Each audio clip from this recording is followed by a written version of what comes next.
we prevent it from working at all? Revolution Radio at freedomslips.com, the #1 listener-supported talk radio station, throwing ourselves upon the gears of the machine. Revolution Radio, where information never sleeps. You called down the thunder, well now you got it. Right, you tell them I'm coming, and hell's coming with me, you hear? Hell's coming with me! Revolution Radio.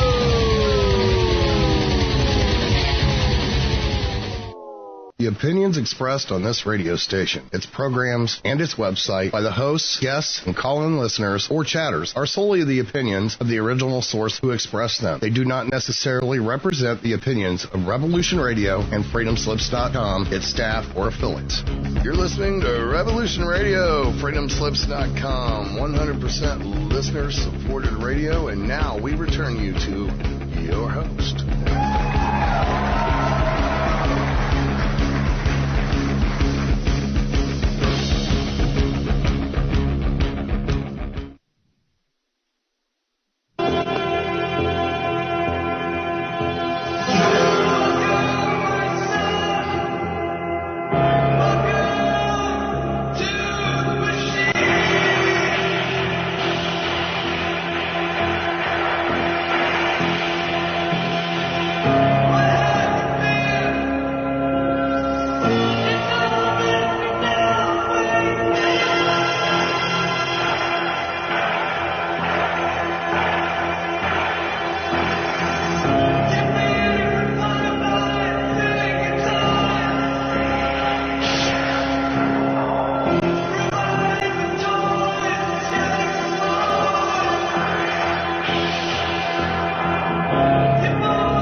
Yes, welcome, ladies and gentlemen. Welcome once again to another edition of The Story Behind the Story. The Story Behind the Story, indeed. Yes, ladies and gentlemen, this is the place to come and to learn what the mainstream media will flat out not touch. And this time, folks, I'm telling you, for 2 weeks, I've been digging and digging. And those that really know me and know what I do when I start digging know that, oftentimes there's bombshells that come out. And I found bombshells here, folks.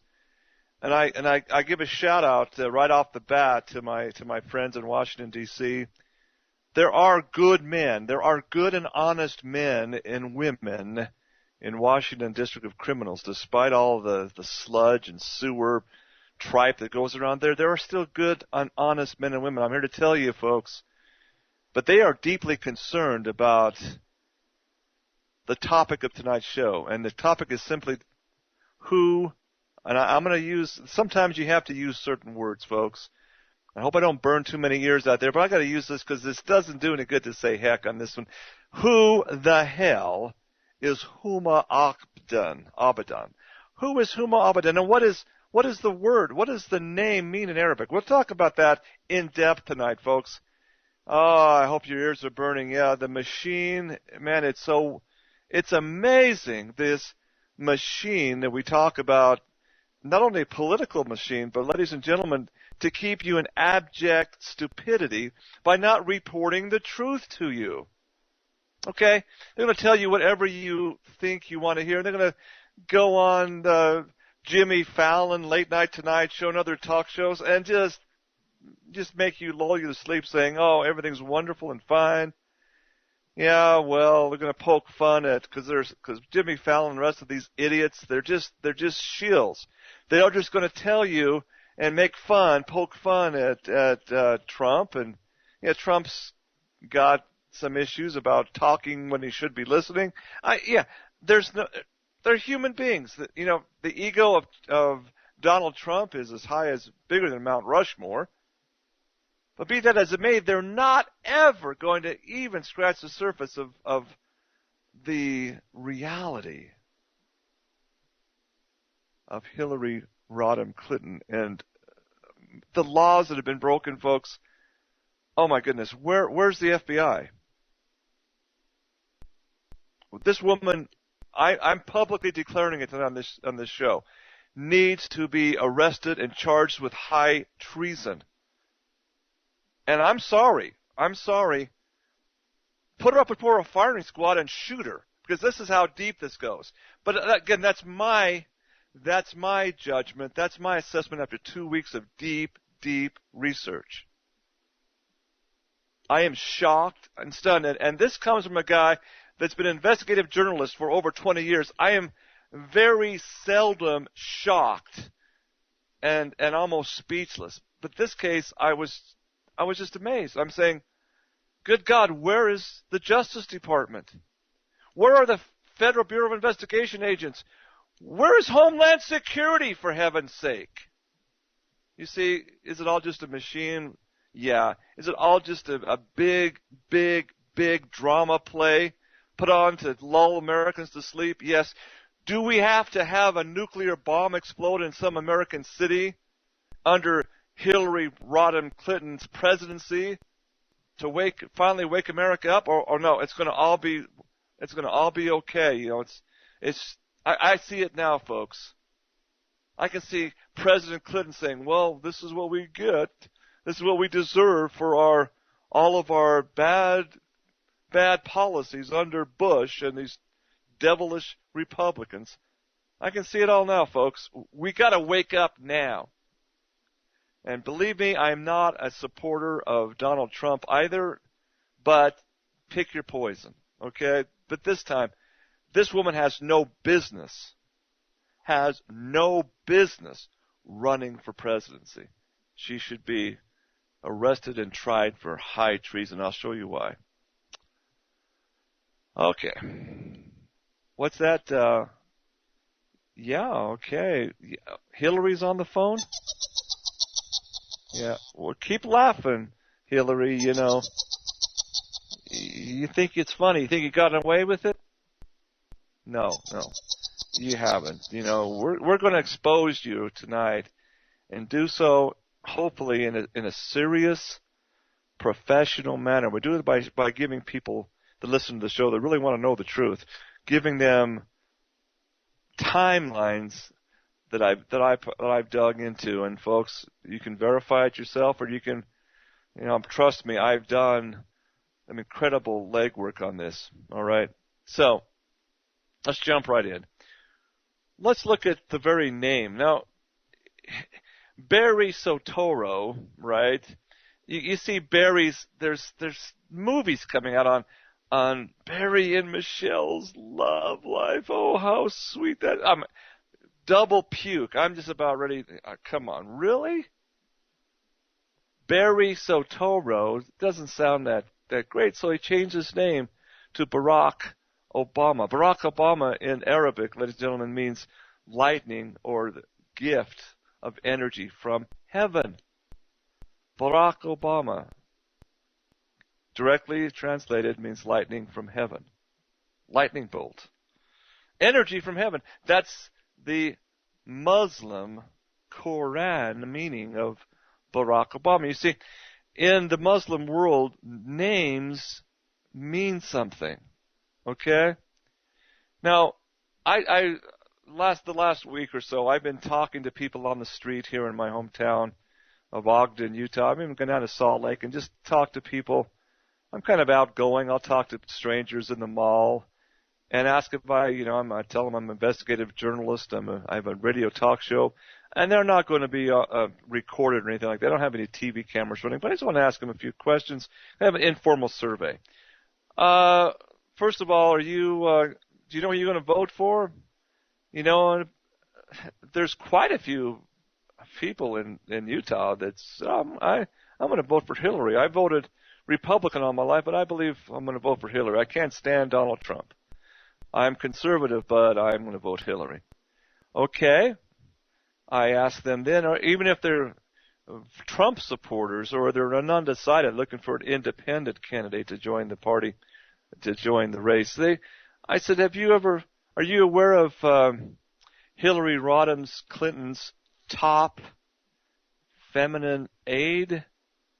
Do you know her name? If she becomes president, she will probably be the chief of staff, basically handling all of her appointments the way she's handled everything else for the last 14 years. Do you know who this woman is? No. You ever heard of Huma Abedin? Look at me like, you're kidding. What's that? No, it's something that they just don't know. And I'm talking about 10 or 15 people now, by no means a huge number of people, but enough. Every one of the 15 had never heard of Huma Abedin. They think it's really what's that? Is it really a person? Yeah, folks, it's a real person. The full name is actually a triple name, Huma Mahmoud Abedin. What's in a name in Arabic, folks? Let's start there. Let's expose what Huma means. Now, there is in Arabic, Huma. First of all, it says it's a little lucky bird. Well, no, that's the base Arabic. If you go into the Quran meaning, okay, you go back into the derivatives. Huma is short for Huma'at, which is a Canaanite term, and it's a woman's name given, which means basically fortress or protector, guardian, if you will. Very strong protector.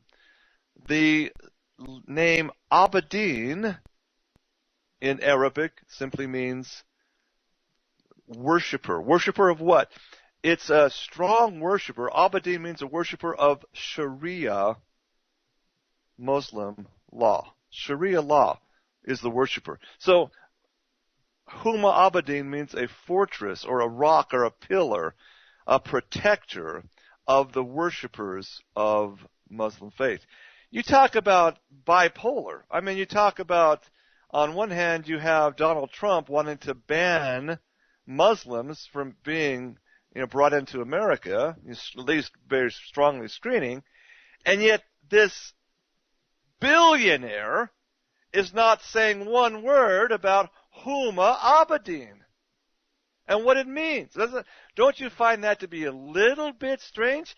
Is it just out of bounds not to talk about Clinton's top aide?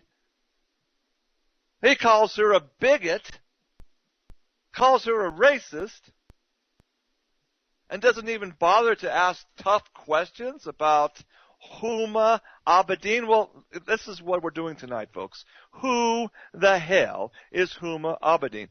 Buckle your seatbelts, folks, as I go and start you on the timeline of this incredible defender of the Muslim Sharia law faith. Now, we can spend 15 minutes or so going into details of what Sharia law is all about, folks, but let me just give you a brief overview. Sharia law, its basic tenet, the tenet of Sharia law is that the Muslim faith is destined to rule the world, that it will fill the earth and all infidels will have to bow down before the Quran and the Imam, the grand Imam, the grand ruler of the Muslim nation. And if you don't, you will be put to death. That's Sharia's law's basic tenets. And no matter what you may say about Muslims being really good neighbors or peace-loving people, the Quran, yeah, there's a lot of it that's really kind of good. I've read the Quran, folks. Much of it is quite good as far as bringing peace and living together in peace and joy and this type of thing. But you go in the divisions. The Sharia law is there's no quarter. You're either a Muslim or you're an infidel, and when the world is ruled by Sharia law, you must either join up, become Muslim, or be put to death. There is no space for Jesus Christ in Christianity, folks. That's the problem with Sharia law versus Sunni.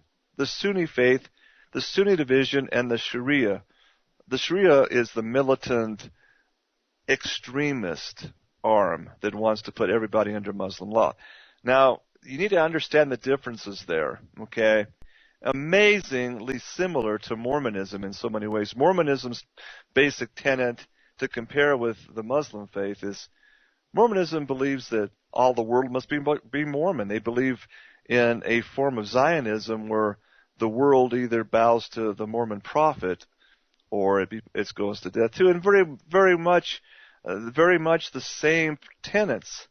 In fact, Joseph Smith, the founder of Mormonism, declared himself to be the, quote, modern-day Muhammad. And so much of the Mormon tenets mirror Muslim tenets to the point where they are actually, this is amazing, folks, in Utah. My goodness, the Mormon faith welcomes the Muslim faith because of they want to have this prosecutorial type of we are so persecuted, we are so hated. So they bind together in so many ways. This is an amazing phenomenon that I'm seeing here in Mormon Utah. I say that parenthetically. But here was Huma Abedin. What is her history, folks? Let's join into this. And again, check it out. Since I found this information out, I verified it from multiple sources.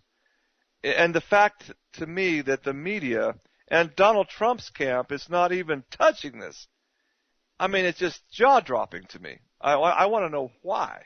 Okay?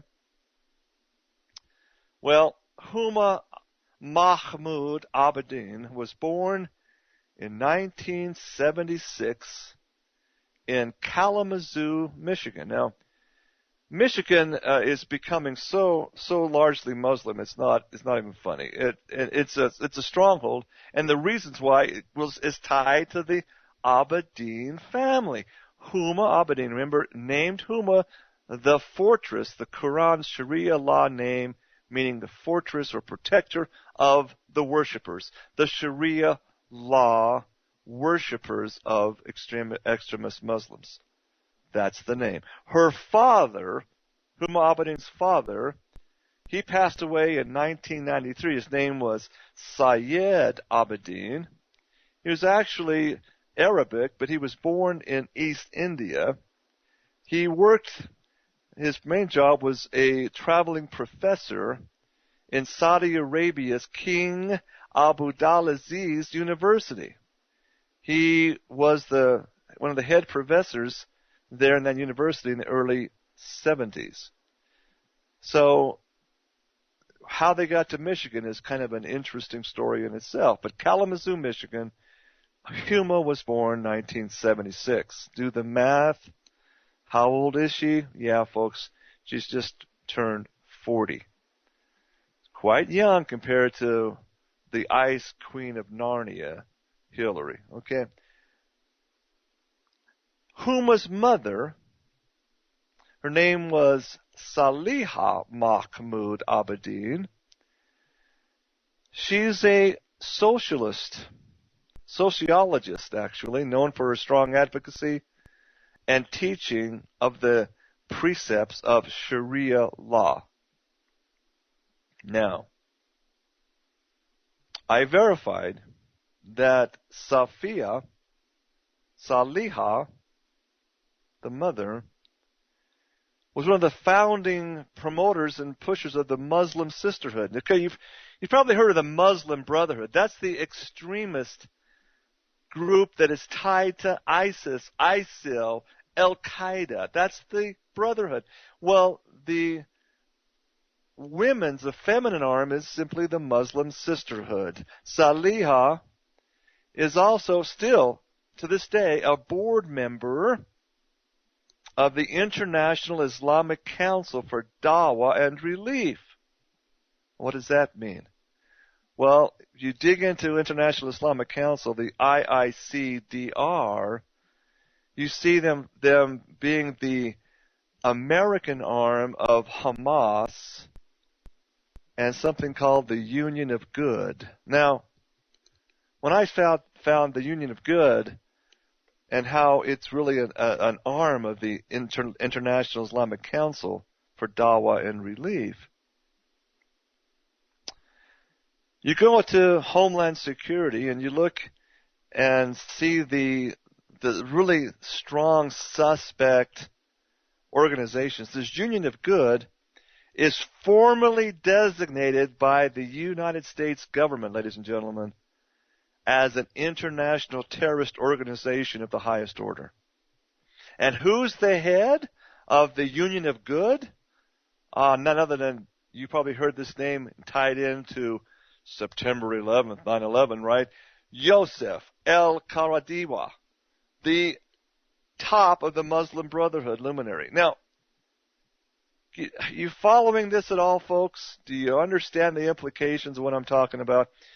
When Huma Abedin was 2 years old, the Abedin family moved from Michigan to Jeddah, Saudi Arabia. Where's Jeddah? Well, folks, Jeddah, if you look on the map, it's pretty close to Mecca, Saudi Arabia. It's really the hotbed of Sharia law extremism, okay?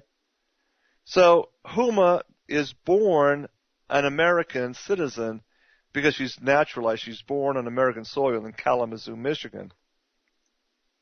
But she's named Huma, the fortress of protector of the Brotherhood of the Believers. Now, when she was 2 years old, I've discovered the move to Jeddah, Saudi Arabia, occurred, and the person that facilitated that move was a man named Abdullah Omar Nassif. Now, cross-referencing Abdullah Nassif, wow, he is internationally wanted criminal of the Muslim Brotherhood. He is linked to so many funding, so much money flowing into ISIS and ISIL, and what's going on in Syria today. It's amazing. Isn't it just a small world, ladies and gentlemen? Now, while he facilitated this move of the Abedin family back to Saudi Arabia, he was also serving as vice president of Abu Dalaziz University. Well, I'll just go and call it AU. Now, while there at the AU University in Saudi Arabia, his close confidant and colleague, Sayyid Abedin, which is the father, again, of Huma, was recruited, and he did, in fact, was the top executive in what's called the Institute of Muslim Minority Affairs, IMMA, IMMA. Now, why is this important? The IMMA, folks, was funded into power by none other than Osama bin Laden himself. Now, okay, so here's the Abedin family. Sayyid, Huma's father, very closely tied into the highest order of the Al-Qaeda network, who the mainstream media would have us believe is responsible for 9/11. Oh, and it's responsible because Osama bin Laden is hiding in a cave in Bora Bora, Afghanistan, to launch an offensive to rout him out and to bring war to Afghanistan and then later to Iraq. Are you buying this stuff, ladies and gentlemen? It's enough to make you puke. Either the official story is correct and Osama bin Laden and his group of Saudi Arabian terrorists that took box cutters and hijacked planes and flew into the World Trade Center and the Pentagon, my goodness, is true, then if that's 100% true, then what the hell is the daughter of the top aide to Osama bin Laden doing as Hillary Rodham Clinton's top aide? Is that a fair question to ask, or does anybody stop thinking anymore? So, well, if that's all just a hoax and all just a story that Osama bin Laden was just a scapegoat, then it doesn't matter, does it? By all means, Huma Abedin could be whatever she wants to be as far as Clinton's confidant and top aide and sweetheart or whatever she does. But then it goes even deeper, folks. Let's follow this out because, it's un-American, right? Just by association. So what if my daddy was Osama bin Laden's, one of his chief lieutenants? So what if they're tied to the toppest, the biggest cheeses in the Al-Qaeda network? So what? She's just her daughter. Does that make her guilty just because she's a daughter of such a luminary? Well, let's dig deeper and find out. This is what I'm saying. That's why I'm saying Hillary Rodham Clinton needs to be brought on, not just illegal email activity, folks. No, high treason.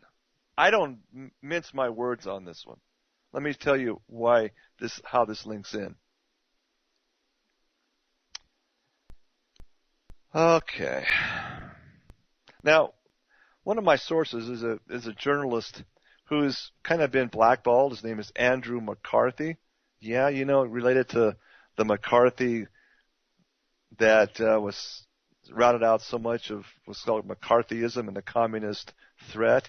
Folks, remember one thing. Communism is organized Judaism and Zionism. That's the author of worldwide communism. So what was happening with McCarthy during the 50s, and that it was routing out these communist Jews. I mean, yeah, let's call it what it is, folks. And that just doesn't go over well, especially when the money starts flowing into the major news media outlets to control them. Andrew McCarthy talks in depth about the danger of this Muslim Minority Affairs Group, IMMA's system, and what they do. He says, quote, to grow an unassimilated, aggressive population of Islamic supremacists. Now, we're talking about the dangerous ones, Islamic supremacy, who will gradually but dramatically alter the character of the West forever. Folks, I don't want to go into great detail about Muslim minority affairs, but it is absolutely dangerous. It's worse than communism because, we're talking about terrorism of the highest order involved, and there's strong evidence that they do have suitcase nuclear capabilities. Now, that's sobering. Now, at age 18, this is where it gets interesting, folks. My contact in Washington verified this for me, and this is amazing. At age 18, Huma Abedin, she's a natural-born American citizen, born with papers. She does have a legitimate birth certification in Kalamazoo, Michigan. She returned to the United States and there attended George Washington University as a freshman. In 1996, this is the second term of William Jefferson Clinton now, right? He's just elected for a second term. In 1996, Huma Abedin was introduced and was recommended from George Washington University there in Washington, D.C., to be an intern with the Bill Clinton White House. Monica Lewinsky was also, remember, an intern from George Washington.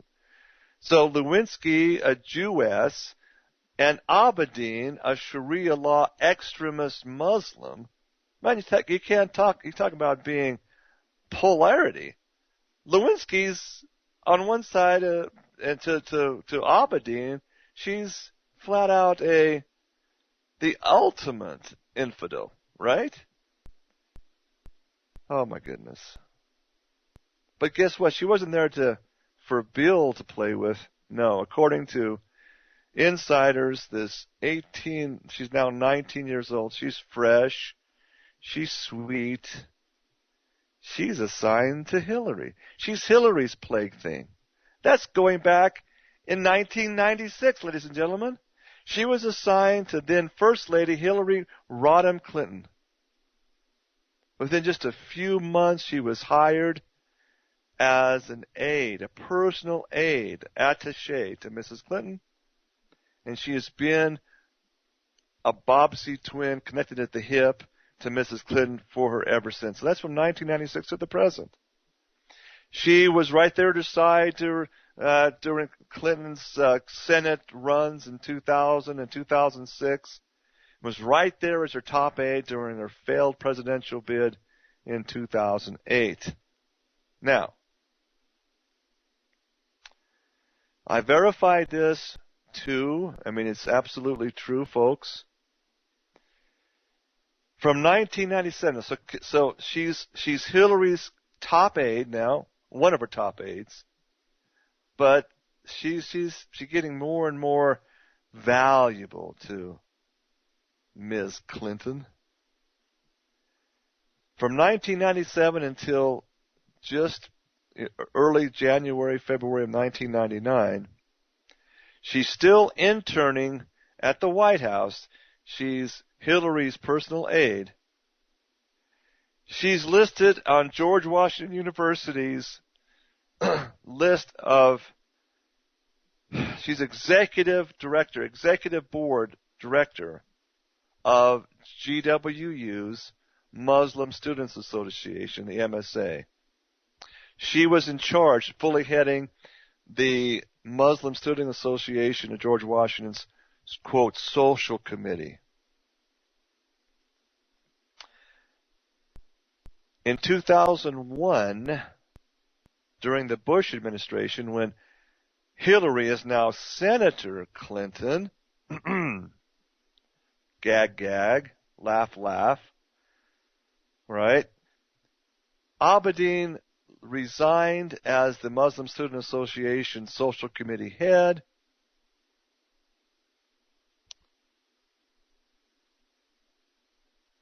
She met with, in Washington, D.C., almost on a weekly basis, a man by the name of Anwar al-Awlaki. He was, at George Washington University, he was the Muslim chaplain, imam, quote, spiritual guide, top imam of George Washington University's Muslim Student Association. Well, Anwar al-Awlaki is now one of the top people listed in Al-Qaeda/ISIL. How? Excuse me?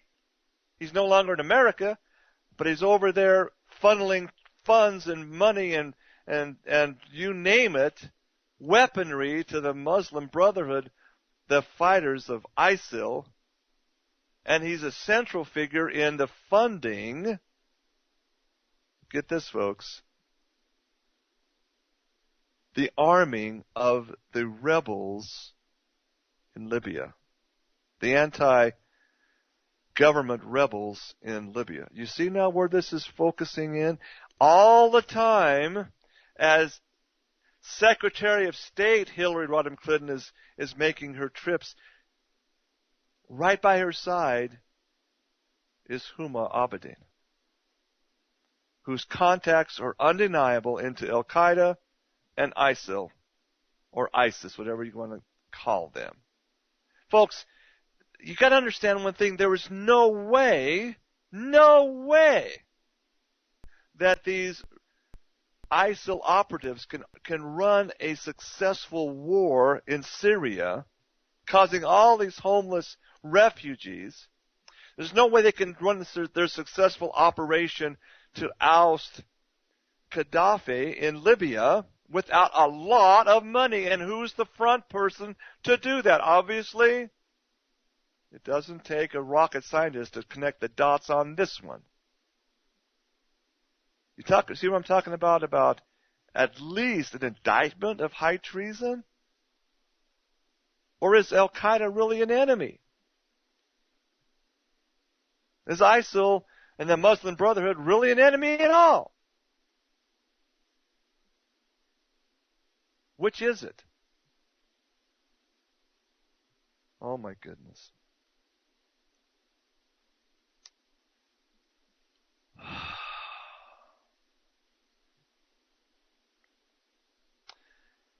From the year 1996 till 2008, when Hillary ran for president, right, was beat back by the incumbent Osama bin Laden, lightning from heaven. Woohoo!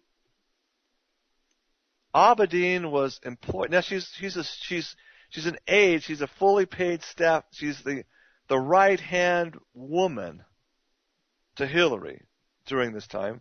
These years, these 12 years. But Huma Abedin was employed and was getting paid handsomely by the Institute of Muslim Minority Affairs, IMMA. She worked as the assistant editor of its in-house publication called the Journal of Muslim Minority Affairs, JMMA. At least the first 7 of those years, those 12 years, overlapped completely with the known Al-Qaeda head operative Abdullah Omar Nassif's active presence at IMMA. In other words, they were colleagues, folks. Huma Abedin's last 6 years at the Institute of Muslim Minority Affairs, IMMA, from 2002 to 2008, were spent as the journal's editorial board member. For one of those years, 2003, Nassif and Abedin together served on that board. This young woman has, my goodness, does she have contacts or what?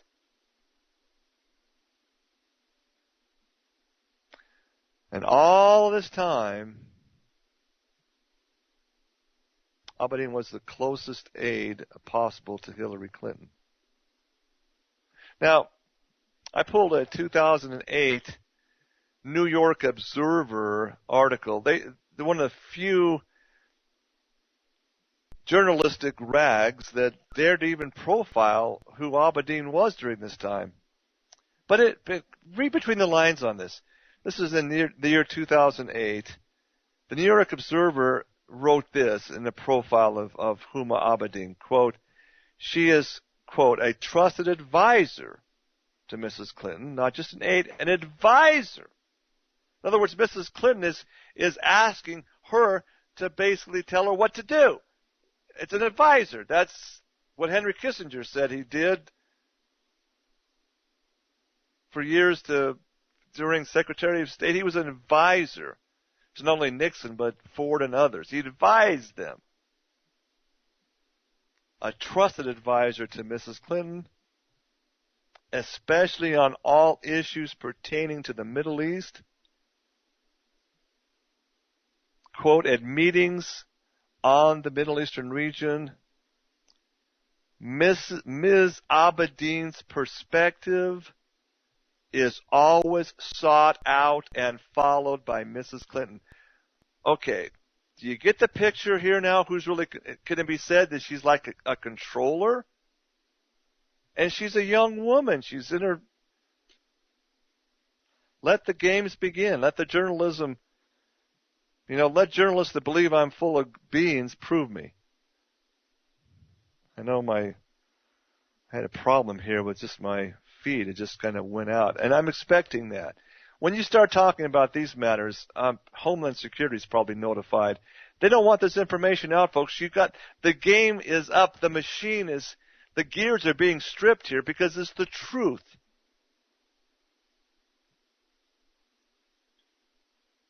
Now we fast forward to 2009. How quickly we forget these things, don't we? We the people. We seem to have short memories. In fact, don't even remember much of what happened last year, many people. But I remember. Fast forward to 2009, and who did Miss Clinton replace? Well, John Huntsman was an insider there. It's a whole other story. We can do a whole other show on Huntsman. That's an amazing story itself. But listen, Hillary Rodham Clinton is now Secretary of State. Very powerful cabinet post, and this is 2009. Now, what happens?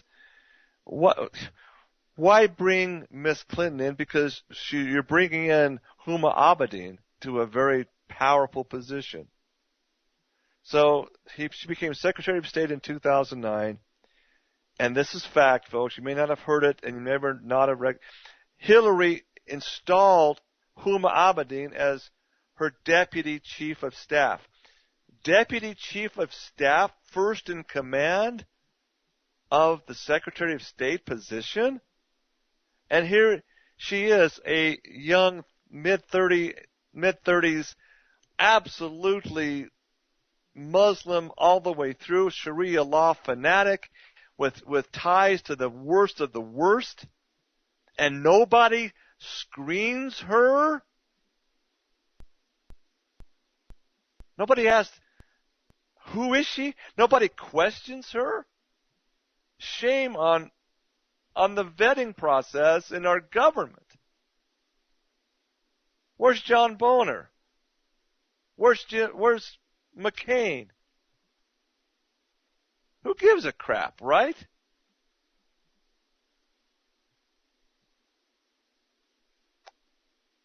What's interesting, folks, within 2 weeks after Huma Abedin officially being appointed Deputy Chief of Staff of the Secretary of State of the United States government, Huma Abedin's name was removed from the Journal of Muslim Minority Affairs, JMMA's masthead, their letterhead showing her name. It was removed. But yet she was not removed. She was still there. Her name was taken off because they didn't want anybody. Is that the same person, Huma Abedin? Could it be the same person? Yeah, same person. Do you smell the skunk? I do. It stinks to high heaven. The skunk is in the room, and the elephant is defecating all over the carpet. Let's fess up and remove this skunk, and let's get that elephant the heck out of the house.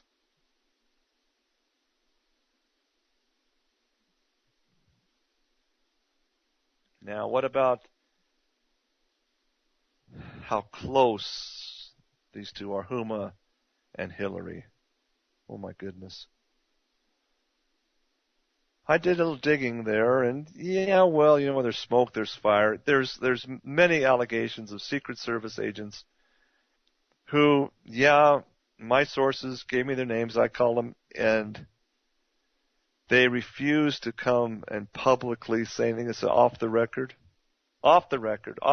I can't preach national security, but I will tell you that you're on the right track. You're right. But it wasn't just Huma Abedin that Hillary had appetites for. One agent told me, and I quote, Hillary, and I hate to say this, but it's a direct quote, Hillary ate more pussy than Bill did, and that's saying a lot. I'm just telling you what I found in my investigation, folks. Yeah, well, corroborated. Another agent told me. Well, she said Hillary and Bill, we knew, had a very open relationship. They would stand by each other as long as Hillary looked the other way when Bill had his multiple affairs, but Bill also looked the other way. She says Hillary had both men and women coming into her little apartment there. So and they were paid to guard them and to screen the partners, right? They know what they're talking about. It's just, but see, Huma Abedin is, golly, if Hillary is elected president, you can bet that she's going to be right there. You're getting Abedin along with Hillary. You better understand that, folks, because these two are sweethearts. Here's what I actually heard this on a soundbite. It's Hillary Clinton talking, and she was in a press conference, and somebody asked her about, this is the year 2010, and the closeness. They're always seen together. Abedin and Clinton are just, like Bobbsey twins. And so they asked, Hillary said, and I quote, I have written this down, and I quote, "I have one daughter, but if I had a second daughter, it would be Huma," end quote. That's how close they are. Oof. And in 2011, Secretary of State Hillary Clinton paid a friendly visit to Abedin's mother, Saleha. Now, where is this? In Saudi Arabia. She's living in Saudi Arabia, right? She's facilitating Sharia pilgrims to Mecca. That's what she does. I mean, she's deeply, deeply entrenched in this. So Secretary Clinton flies in and actually has a personal meeting with Abedin's mother, Saleha, in Saudi Arabia. On that occasion, according to witnesses at that meeting, Mrs. Clinton publicly and on the record described Huma's position, quote, as very important and very sensitive both. Now, wedding bells ring for this would really blow you away, folks. It just continues to shock and amaze me when you think about it. You see, wedding bells chimed on July 10th, 2010. So here's Huma Abedin, the Undersecretary of State, okay? She's got as much information to classify documents as anybody ever. She's the second in command to the Secretary of State, right? Huma Abedin, a loyal, very much a practicing Sharia Muslim,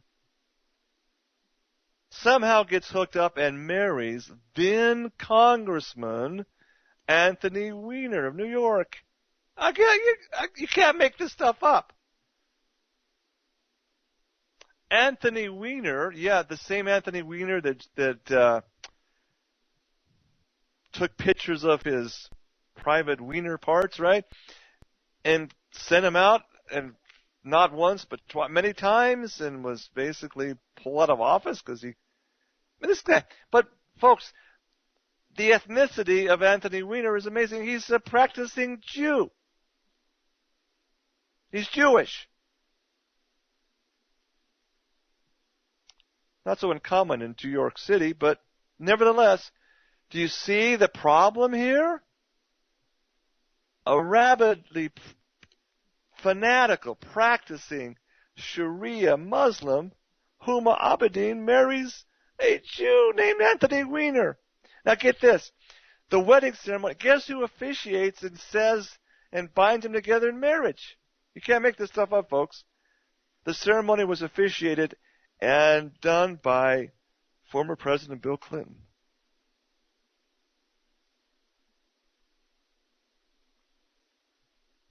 I guess, does that really make it a marriage? I don't know. He's qualified to perform the marriage, but he did. That's who joined them in marriage, who said I do's. Bill Clinton. Yeah. Talk about being close. Now, get this. Get this, folks.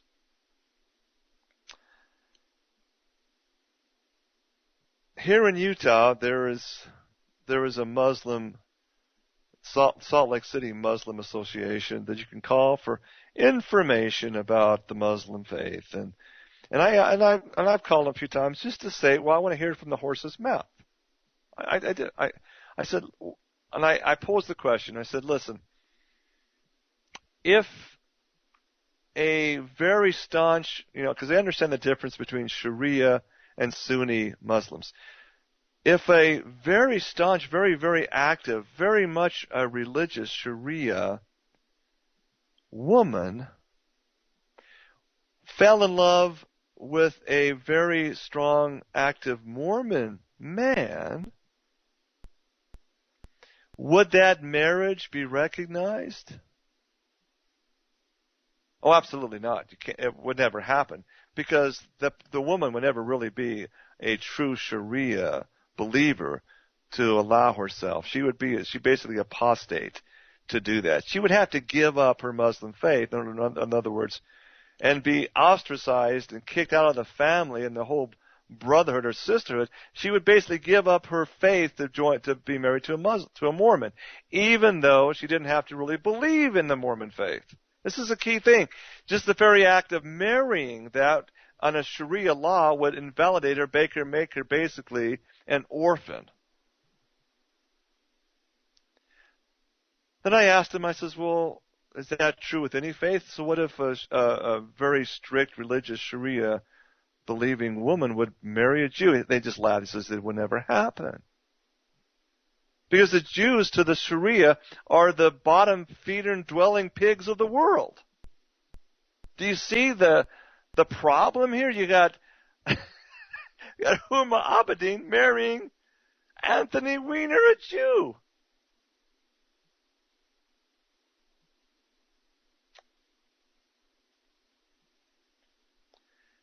There is in Kuwait, okay, and you know where Kuwait is, a little nation, oil-rich state in the Gulf, right? There's a website run by Dr. Anwar Shoaib. He's the highest-ranking faculty authority of the College of Sharia and Islamic Studies in the nation-state of Kuwait. I pulled up when I did a search for this to see what the reaction was, if there was any in the Muslim state. This Dr. Anwar Shoaib, on his website, formally denounced Abedin's marriage to Weiner. He declared it, quote, null and void under the dictates of Sharia law itself. He quotes Sharia law explicitly forbids matrimony between a Muslim woman and an infidel, especially a Jew. In fact, Shoaib publicly classified the Huma Abedin Anthony Weiner union. He called it adultery. Now, why is that significant? Because, see, if an imam declares a Muslim woman to be in an adulterous relationship, it's death. It's that amazing. They're targeted to be stoned. But see, we're in a civilized country in America, aren't we? We don't stone women for marrying Jews. Doesn't make sense, but the marriage is short-lived, for whatever reason, right? In December 2011, the timing is kind of spaced. It wasn't exactly, it was very close to 9 months after the wedding in 2010. Well, July 10th, do the math. July 10th is when she married, but in early December 2011, you do the math, folks. July to December, she's taking maternity leave from Hillary because she's giving birth to a baby boy. From December 2011 to June 2012, the State Department and her boss, Hillary Rodham, granted her an absolutely incredibly generous arrangement. that allowed her to still remain in consulting work as a, quote, a special government employee of the State Department, Hillary Rodham Clinton specifically. And she remained a top advisor in the department even though she was home giving birth to this wiener baby. Now,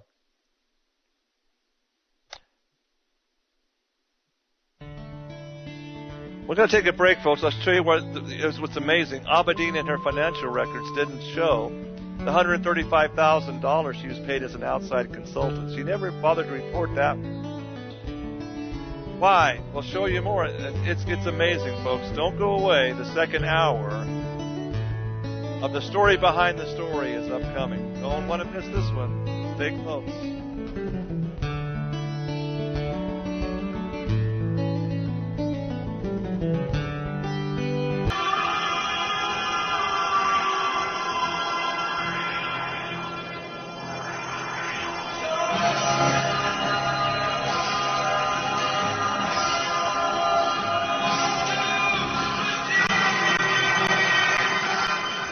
Well, yes, ladies and gentlemen, welcome to the machine. I was, last week, I got to tell you, I was absent from the station, and I listened to the vast majority of my co-host, Alex Studer's show. Well done, Alex. It was a great interview, dynamite interview. Just want to say again, do a shout-out and thank you for that. But while I was there in Flagstaff, I went out to the country club there and did a round of golf, but met some interesting people, talking to them. Older gentlemen sitting there in the shop waiting to go on the course, and asked them, just got struck up a conversation. They were just so upset at the lack of morality. When we talked a little bit about Hillary, and I asked this one gentleman in particular if he'd ever heard of Huma Abedin. And believe it or not, he says, well, isn't that Hillary Rodham's lesbian lover? I said, well, maybe, but it's deeper than that, right? I told him when I was digging in, he says, doesn't surprise me, but he was shocked. He says, where's the media in this? And I said, well, the media is purposefully not exposing this. There's a reason for it, and because if you expose this connection, the whole ball of twine, this hoax that's been going on since 2001, is going to be unraveled. I didn't get into great detail with him because, you can only go so deep. But at least he had heard that Huma Abedin was, maybe he listened to Rush Limbaugh. I don't know. I don't listen to other radio talk shows. But, man, there is a strong body of evidence. And I'm just touching the surface, scratching the surface here. And folks, where there's smoke, there's fire. And I'm telling you, there's a lot of smoke, especially with what went on in Benghazi. We're going to talk about that in the second hour. And again, before we get into the second hour, again, let me just reiterate again the importance of funding for this radio station. It comes only from the listeners that enjoy hearing the truth about such things. For over 20 years, over 2 decades, I've been doing the story behind the story, purposely seeking out new stories that the media will just flat out never touch. And I'm talking about, it's a responsibility to me to find these stories and be accurate as much as possible in the information given out. And I'm telling you, I've verified everything I've said in the first hour. I challenge you, if you think this is just an attack, a partisan attack on Hillary Clinton, to again do your own homework and prove me wrong. And if you find me wrong, send me information to show me where I'm wrong, because, man, I tell you, I've dug into this for 2 weeks.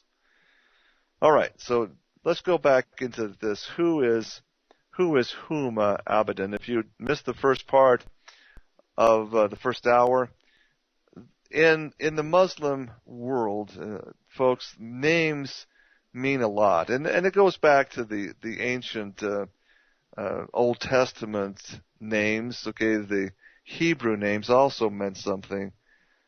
They specifically Isaac, the son of Abraham and Sarah. Isaac means in Hebrew laughing, because it was they didn't believe they would ever conceive and have a child. So Isaac literally in Hebrew means a laughing or a funny joke, laughing. It's funny.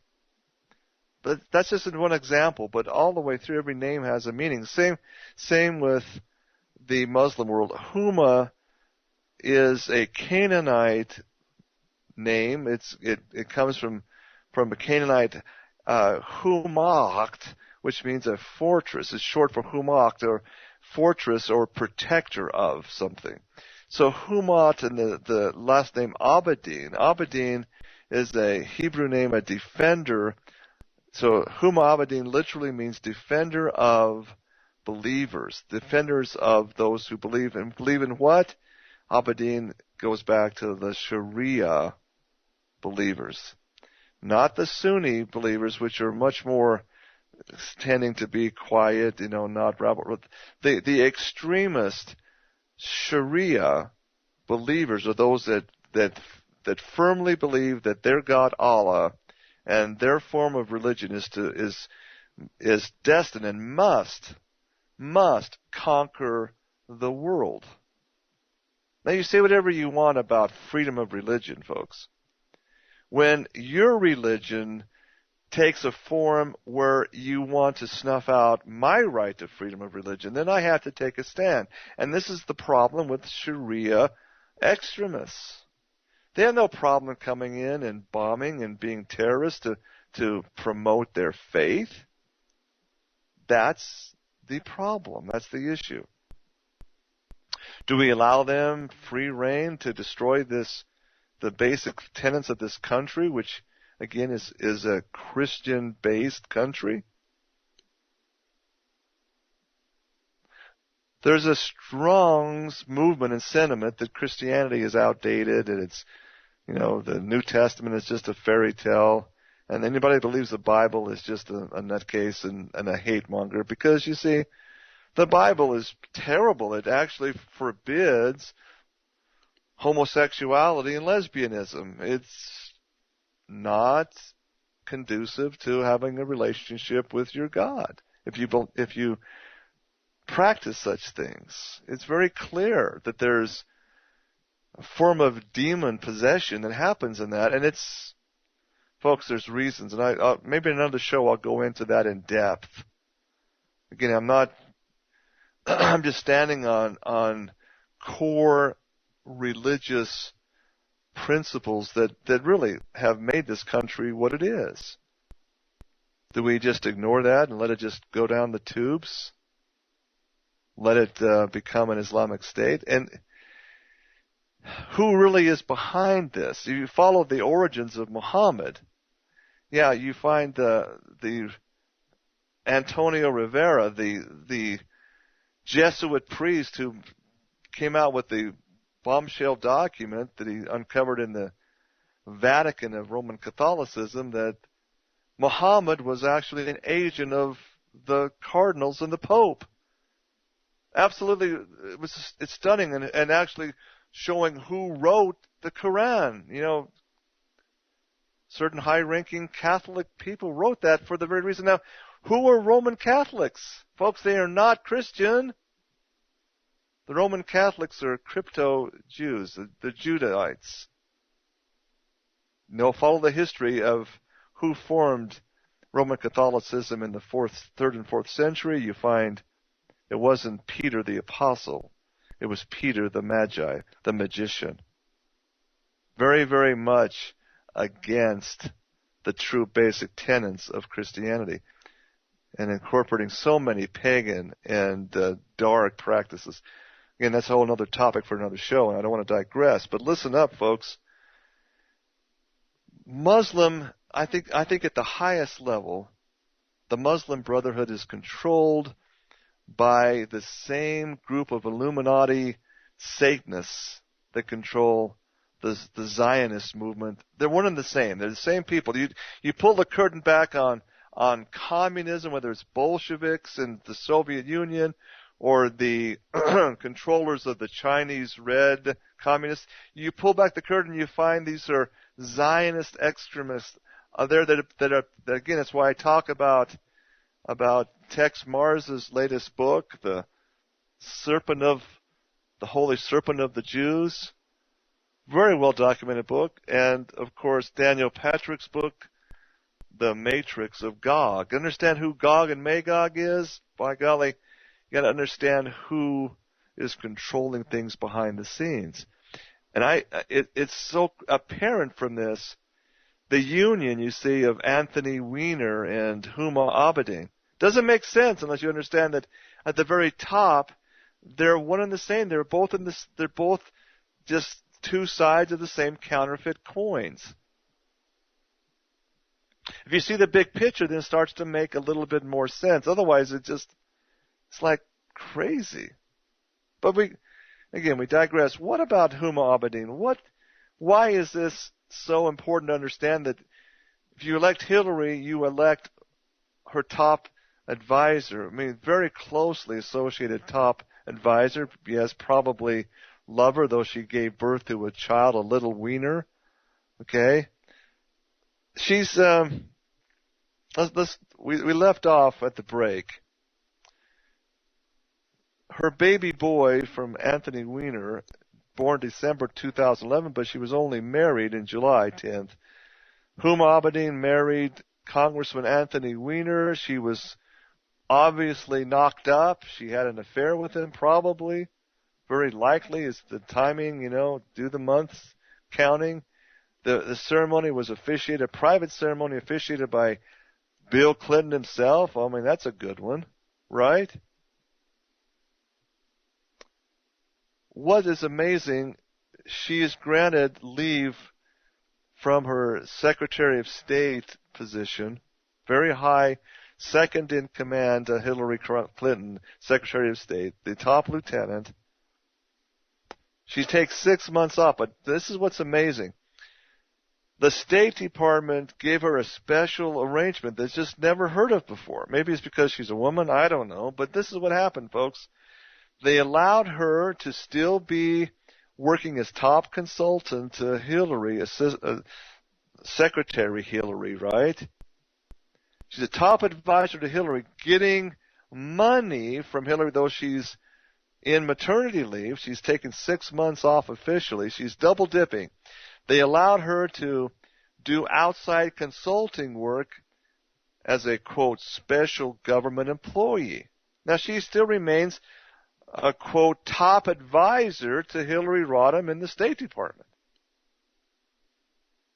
Folks, this is really unheard of because there's laws against that. Because you see, it doesn't take a rocket scientist. There's conflict of interest when you have an arrangement where a highly paid government aid employee that has access to the most sensitive security documents is allowed to maintain private think tank clients who can make a lot of money off of these things. Now, there was the Government Accounting Office. This is what blows me away. They've shown that Abedin, in his 6 months of double dipping, was actually paid over $135,000, but never reported it on her income taxes. Now, why is the IRS not in there auditing her and asking for their share? Why? Because she sees he's above the law, would appear. Abedin's outside clients, this is a short list. There are probably many more, but this is the key ones. There were the clients included the William Jefferson Clinton Foundation and a company called Teneo. It's a firm with international interests, right? Founded by a guy named Doug Band. Doug Band, a former insider to the Bill Clinton administration. Former counselor, insider to Bill Clinton. There's a few watchdog government groups that got wind of this and began to issue warnings that this is not kosher, but they fell on deaf ears. So here we are, fast forward from December 2011 when this little wiener boy pops out, right? And now, back to June 2012, 6.5 months pass. We see 5 quite prominent Republican lawmakers. Top on the list, Michelle Bachmann, right? They signed the same form letters, sent letters. 5 of these GOP lawmakers sent letters to the inspectors general. I got a copy of the letter. They sent inspectors general at the Departments of Homeland Security, Department of Justice, and the Department of State, formally asking, requesting, or in some cases, in this case I say demanding, the allegation they made that, quote, the Muslim Brotherhood was gaining undue influence over U.S. government officials, and specifically the links to Huma Abedin. The letter that I'm talking about specifically noted Huma Abedin's position with Hillary Clinton, and here's his exact quote, paragraph, quote, affords, this is Michelle Bachmann's letter, quote, affords Abedin routine access to the Secretary of State and to policy making, and then goes on that Abedin, quote, has 3 family members, her late father, her living mother, and her brother, highly connected to Muslim Brotherhood operatives and or organizations, including, of course, Al-Qaeda and ISIL. Guess what happens when that letter went to the Solicitor General, Inspectors General? Well, the heavyweight Republicans, 2 heavyweight Republicans, remember John Boehner? Yeah, Senator John McCain of Arizona, John Boehner, publicly sent letters and disavowed any concerns articulated by their GOP colleagues. Really? Yeah. McCain ran interference, and so did John Boehner. Why? They should be leading the charge. This is beyond bipartisanship, ladies and gentlemen. This is, if the official story is to be believed, okay, that Al-Qaeda and Osama bin Laden and Muslim Brotherhood are our enemies, this is high treason. But if it's just a ruse, just a scapegoat, then it really doesn't matter, right? Which is it? Well, if you're fully in the know, you know it's the latter. It's all a make-believe story anyway. But the bigger issue is who is controlling this and why. What's the agenda? That's the big question I would submit to you, right? So fast forward to early 2013. On February 1st, Hillary Clinton resigns as Secretary of State. Why? Because all of this stuff is of Benghazi. Now there's a lot of flack. There's problems. Hillary resigns on February 1st, 2013. Abedin, on the same day, resigned her post as Clinton's Deputy Chief of Staff, yet she never left Clinton as a close aide. That's huge, folks. They're joined at the hip. That's amazingly accurate. So a month later, on March 1st, 2013, guess who was tapped? Guess who was appointed to run Clinton's post-State Department transition team? Let's see. Clinton backs out. Hillary backs out. The Ice Queen of Narnia backs out. And first and foremost, the transition team is led by none other than Huma Abedin. Wow. Do you see how powerful this woman is? It doesn't, my goodness, it's not even not even close to being good politics, but you see, this is the heart and soul of the email scandals. Huma Abedin is being the one being protected here, folks, because if this is, if all of these private emails were made public, there's a reason you see why Hillary and a private email, first of all, she had to keep it private. She couldn't put it on the official status, because then everybody could see and be clearly transparent really what Huma Abedin's agenda is and was. Okay? Those of you that don't understand the email scandal, let me kind of give you the background, okay? During her entire, this is coming back in early March of 2015, throughout Hillary Clinton's entire 4-year tenure as Secretary of State,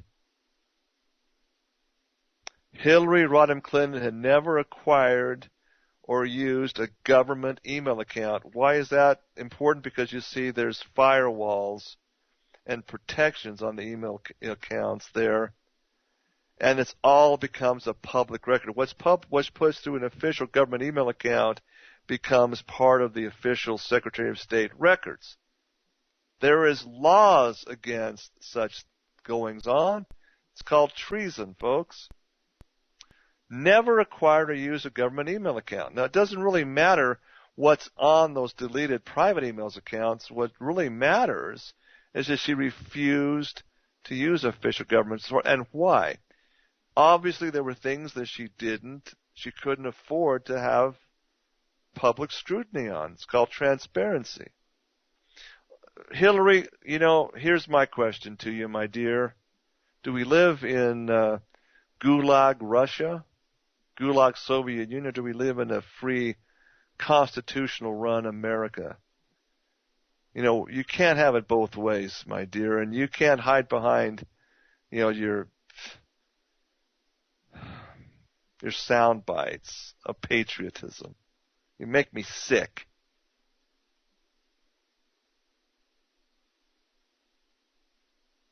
Okay, this is government regulations. Secretary of State it's not optional. You must have all communications on email on an official encrypted government email account.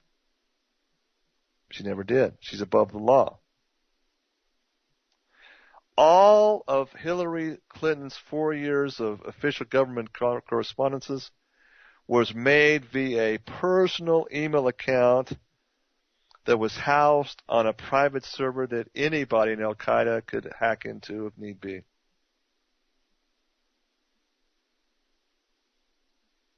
Both Mrs. Clinton,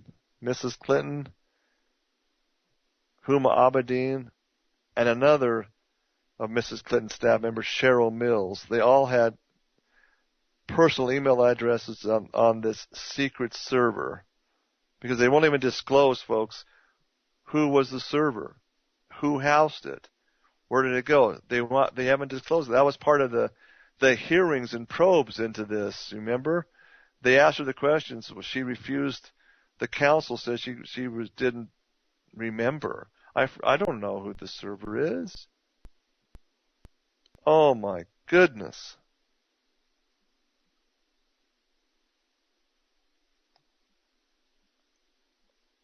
Spring of 2015, she announced she's running for POTUS. President. Oh my goodness. And guess who officially is Ms. Hillary Rodham Clinton's vice chair of her campaign? Who's running her campaign? Yeah, Huma Abedin, ladies and gentlemen.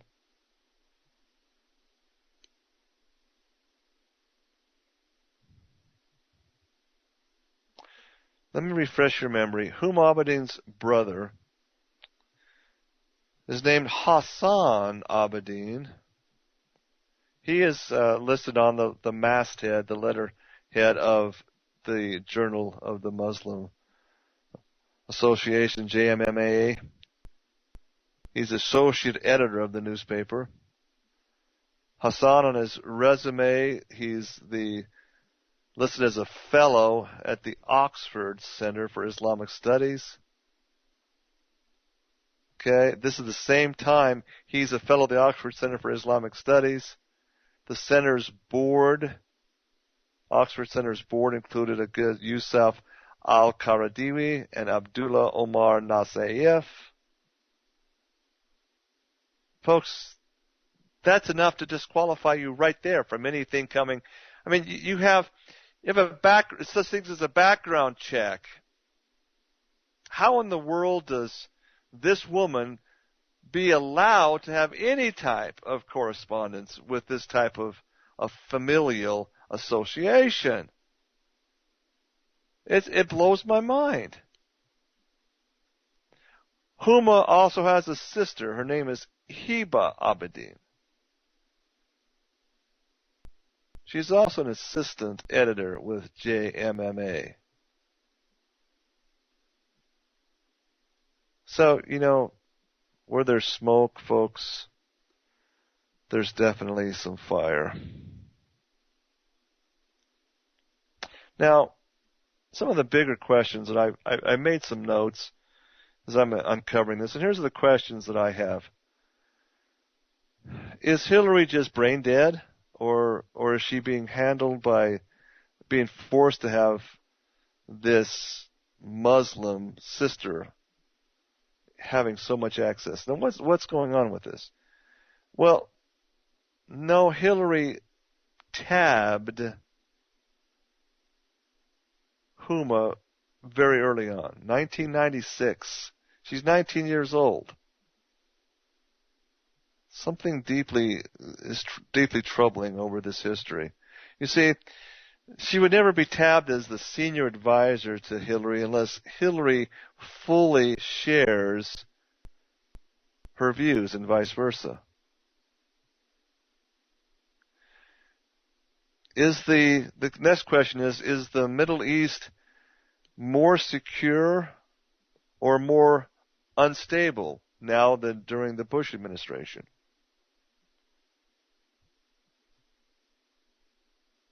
Well, just look at what's happening in Syria, and come on, it's amazingly unstable, more so than ever during the Bush administration.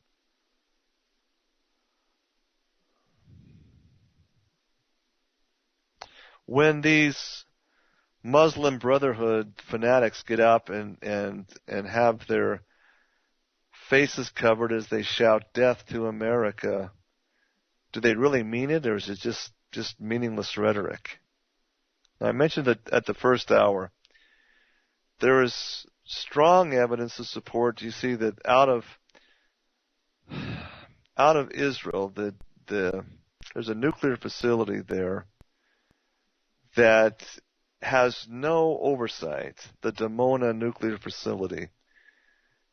They specialize in providing specialized nuclear weapons, suitcase bombs.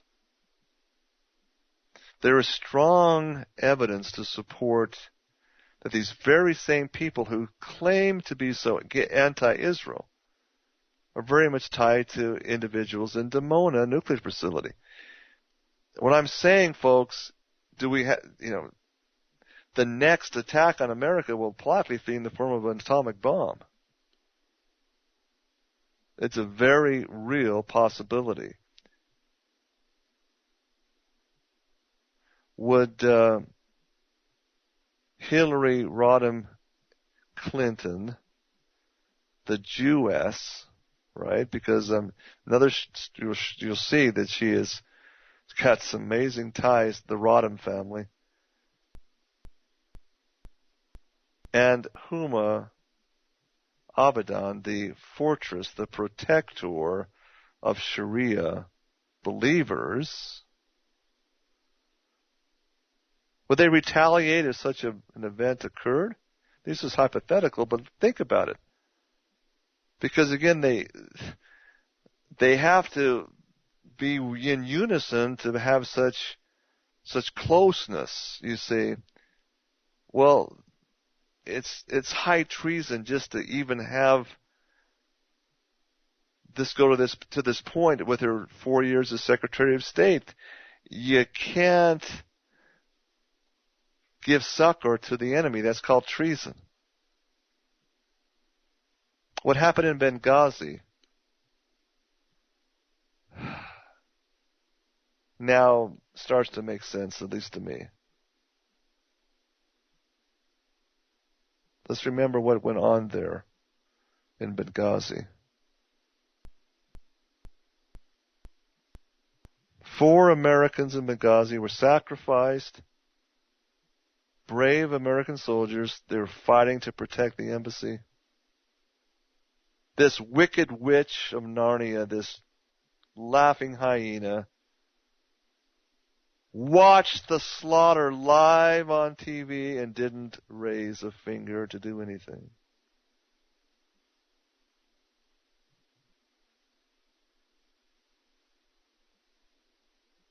Who were the attackers of the embassy in there in Benghazi? You see, they were none other than operatives of her top aide, Huma Abedin. I make that public accusation. And please, if I'm wrong, show me where I'm wrong. Why do you think she deleted emails? Why do you think she protected her special top aide, her friend Huma?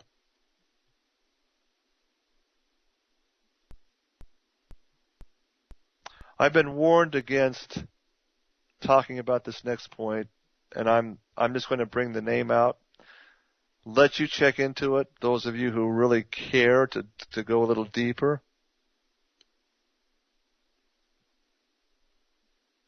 There's a secret weapons op codenamed Zero Footprint. It deeply involves Huma Abedin and her operatives in Libya,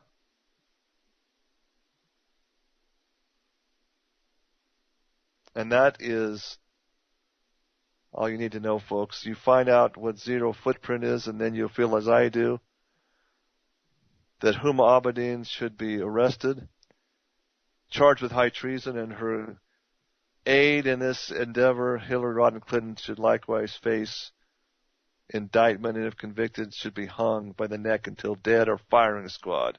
I mean, it's a capital offense, ladies and gentlemen.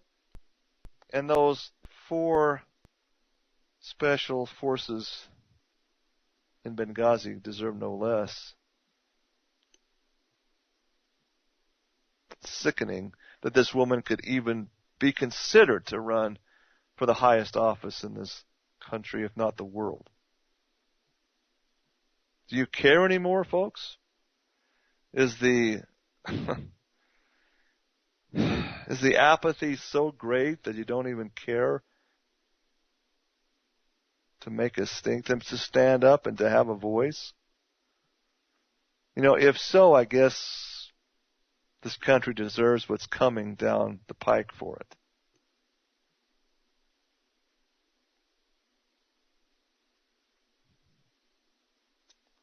Hey, here's a word I would coin for Ms. Abedin Wiener. Islamo-Nazi, because that's the best way to describe it. I mean, she is clearly, she makes Barack Hussein Obama look like a piker compared to her zeal. What she did during the early years, her writings, her publication. Oh yes, folks. Again, if Sharia law was such that it has live and let live, you know, we declare the right to worship as we see fit, but we allow others to worship as the same, there's no problem. But that's not their ideal. That's not their tenet. You know, see, Christianity cannot survive with Sharia law. It can't coexist. One has to reign supreme. The other has to go away. In Christianity, the tenets are, well, you know, I won't force anybody to believe. That's Christ's teachings. You have your choices to make. You make the choice. We don't force anybody to become a Christian. If you study it and you study the truths of the doctrines, you realize you want to be. The freedom there, spiritually speaking, is amazing. Whereas Sharia law, like Mormonism, is a prison of the mind, shackles of the brain, and it leads to, again, the mistaken belief that death is glorious if it promotes Allah and the brotherhood and sisterhood.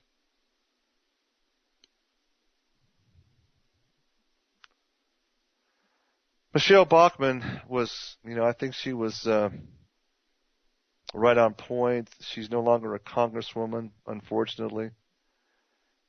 I would love to have her on the show tonight to talk about this. I made inquiries. Couldn't find her.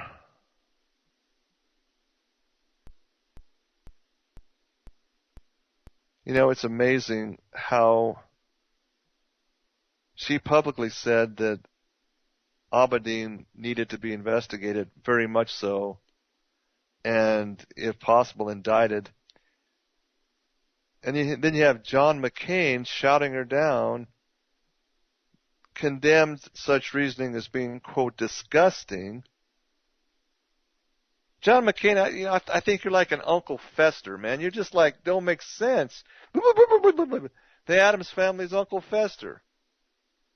How in the world you managed to maintain your Senate seat is amazing to me. The bottom line is Huma Abedin still today has access, and definitely had the highest access on national security updates and policies. And you wonder how Sharia operatives and fanatics get so powerful.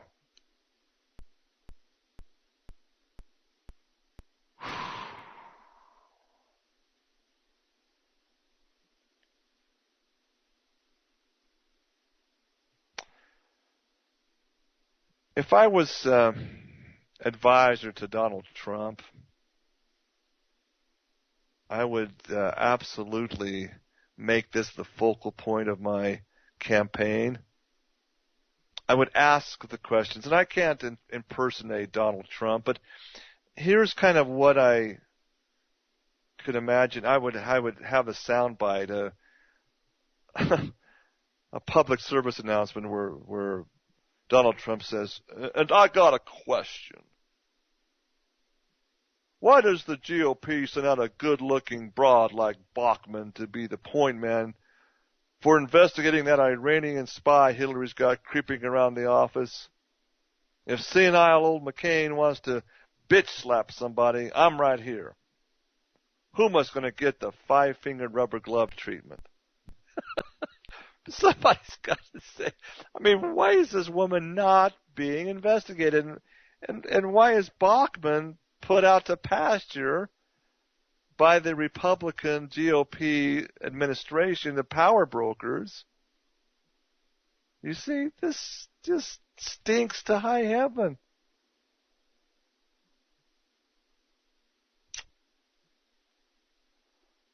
Oh, golly.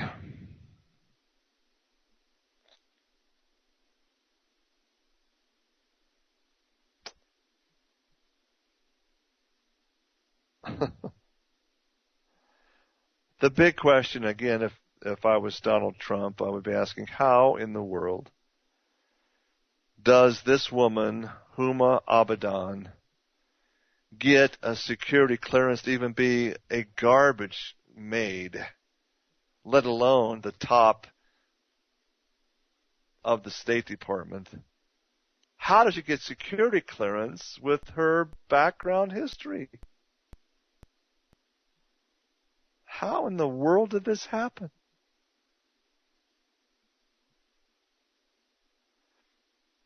McCain, what are you doing? Slamming Michelle Bachmann to the floor, body slamming her.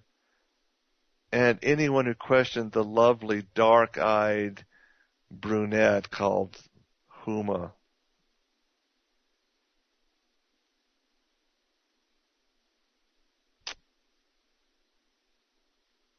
I'll tell you. Well, on behalf of at least one, I'm one journalist, folks, just one, and I'm a small voice. I really am. I admit that. I publicly would just like to offer, on behalf of myself and those of you that may agree with me, I'd like to just offer you a public apology.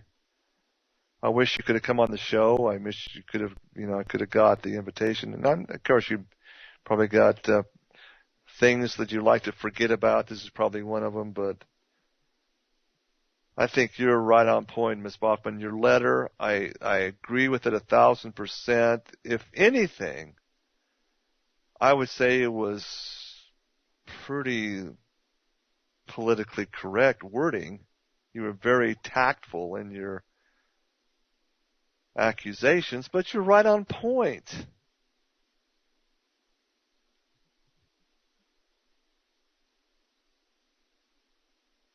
Oh my goodness. Well, that's just the way it is, folks.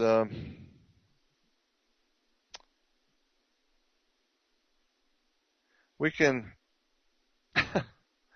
I was going to talk about other things tonight, but you see, we're running out of time and on this show, and I think again, if we believe the pollsters, right, as much as I've seen one poll that shows Hillary leading Trump across the nation in 19 percentage points, as high as that. I was watching that idiot Jimmy Fallon on the Tonight Show in New York City last night, and he had Barbara Streisand right on as a guest, and they did a really, I think, poorly done mock of Donald Trump, or Jimmy Fallon dressed up as Trump with his hair and his spray-on tan, and did a little singing ditty with Barbara Streisand.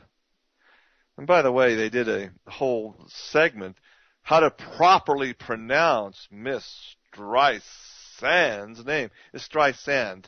Streisand, not Streisand. They made a big stink that Ms. Streisand was upset because Siri on Apple's phones pronounces it Streisand. Oh my, come on. Really? Hard Z versus a soft S? Streisand versus Streisand? Is that the most important thing we can talk about, Mr. Fallon? Promoting her album. And come on. I'm sorry, but yeah, she's got a beautiful singing voice. I will give her that, but really her politics make me sick. And just the power that she has and wields in the entertainment community. So yeah, folks, it's just what it is. This Alec Baldwin, Alec Baldwin was on there and did the duet with Miss Streisand on the Jimmy Fallon Tonight Show, and I gotta admit, Alec Baldwin's got a doggone good singing voice. I was amazed. They blended so very well. They sang so very well together, and received a standing O from the studio audience, of course, and of course, sure, the sales of her new album probably gone through the roof, and more power to her, I guess. But folks, when you personalities like Ms. Streisand and others, I'm getting a Apple phone text from Alex, laughing out loud. My client wrote songs. One of his clients wrote songs for Barb. Yeah, she's a talent, no doubt, but her politics are absolutely, shall we say, the best thing, Zionist, communist. I mean, it's far past progressive, folks. And, she's a big fan of Hillary, I'm sure. I'm sure that They probably would love to get together for more than just a singing session. And it goes back again to exactly what we've been talking about on the show so much. And yeah, I've been accused. I get so many nasty emails of saying I'm a hate monger and an anti-Semite. No, Tex Mars's book, Holy Serpent of the Jews, just flat out lays it out there, folks. I mean, either the Bible is correct and is a guidepost, or it's just a work of fiction and a mythology book. Either, but it's got to mean something. Jesus in the New Testament didn't mince words. He accused the ruling Jews, the scribes and Pharisees of that day. He called them serpents. Yeah, ye serpents, ye generation of vipers, he said. Said that religion was nothing but man-made traditions, and then warned the Apostle John in the island of Patmos about the synagogue of Satan. This is in the book of Revelation, folks. Jews who say they are Jews but are not, but are the synagogue of Satan. See, it's not a religion. It's a satanic movement, folks. It's a very dark, dark, dark movement. As Tex writes in the back of his book, and I quote, the veil is finally torn off the pious veneer of Judaism. Know why it is that Jesus said of the Jews, quote, you are of your father the devil. Read of the rabbis who continue to reject Jesus as Lord while literally professing Satan, the holy serpent, as their Messiah. The holy serpent says their Kabbalah is the fountainhead, quote, fountainhead, root, and essence of God's revelatory light. And let's expose it and say what it is, folks. There's no doubt at all that the Kabbalah, the cube, is the heart of the holy site of Mecca, the holiest site of the Muslim nation. Yeah, you got to understand what the Kabbalah is. The Kaaba, the cube, the same black, dark cube that the pious Jews of today wear is called phylacteries on their forehead.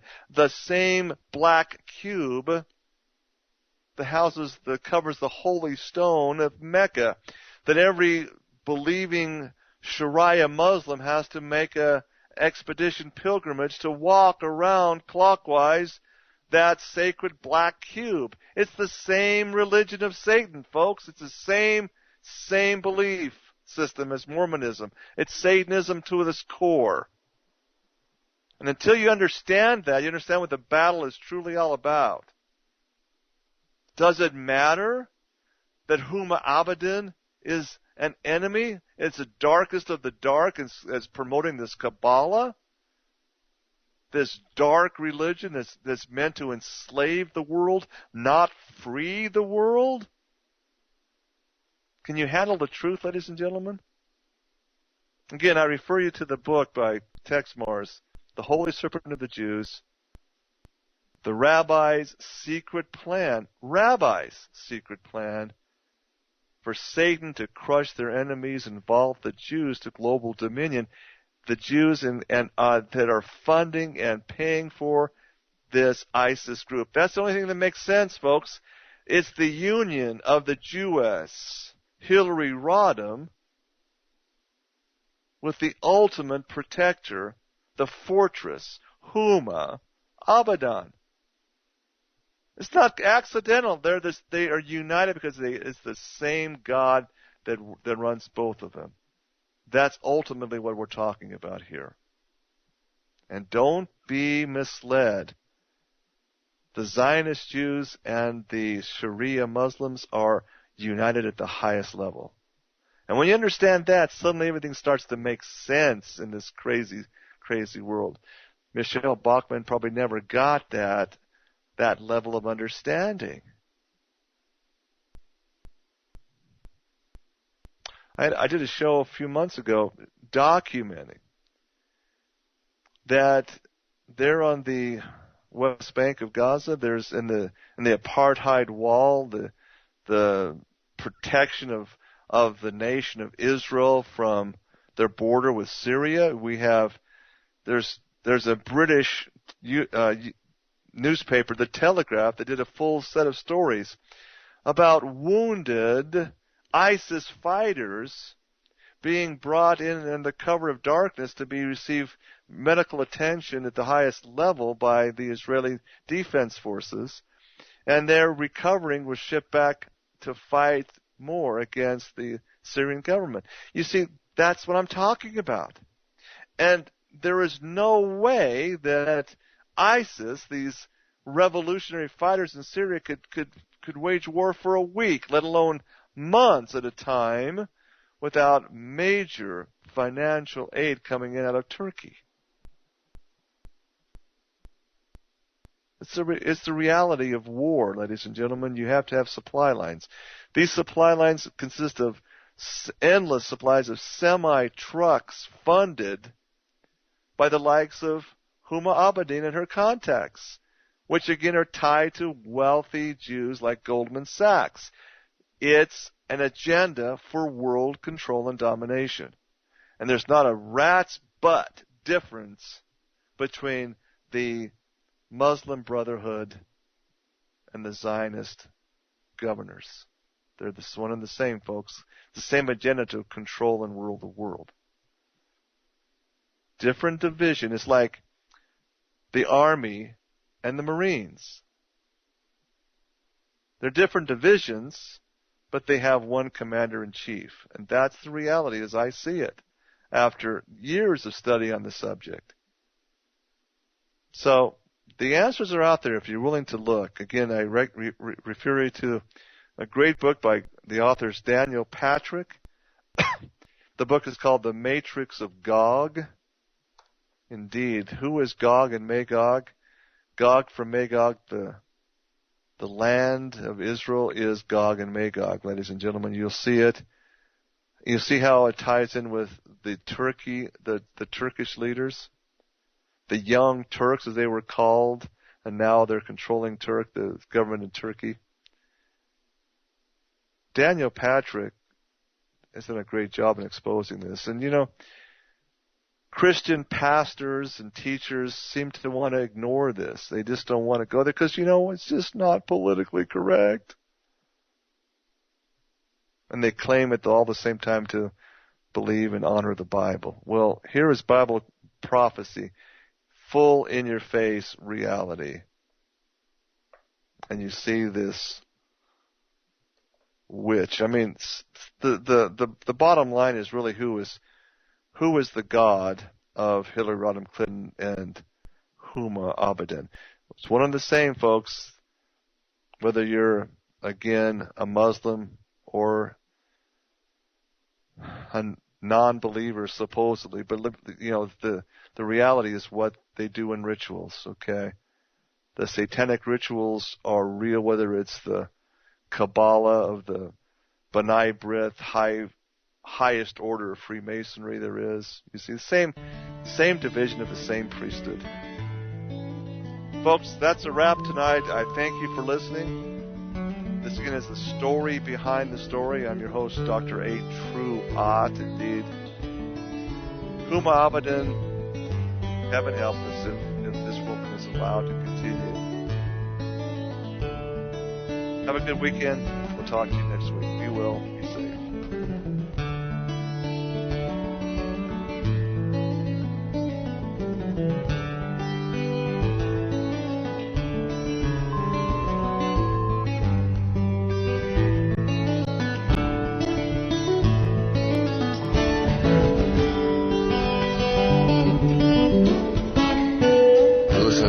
Radio at freedomslips.com, and we'll be right back after this message.